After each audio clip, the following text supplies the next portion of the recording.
David, we know that Democrats are planning to attach the debt ceiling and the debt limit to this spending bill. Senate Minority Leader Mitch McConnell says he's not budging, that the Republicans will not vote on any bill that will raise the debt ceiling. This standoff could result in a government shutdown at the end of next week, which I do not think Congress would allow. But this is another gimmick that the Democrats are playing. They can raise the debt ceiling on their own. They're in control of all three branches, and yet they want to attach it to the spending plan to put the Republicans on the hook to raising the debt ceiling. Your thoughts?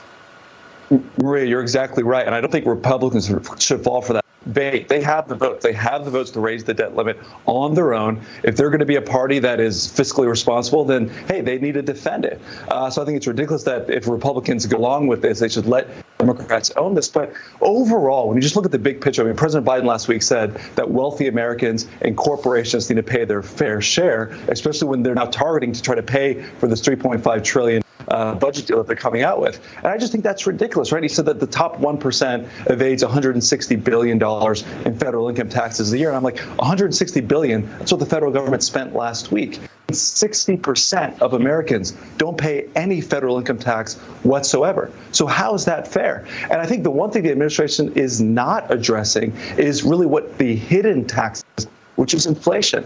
I mean, if you just look at what groceries and commodities have been, you know, if you look at pork's up over 7%, beef's up over 6%, milk's up 6%. I mean, eggs are up over 5%.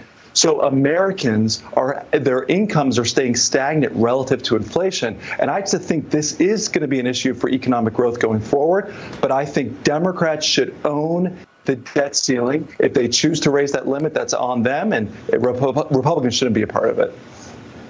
Well,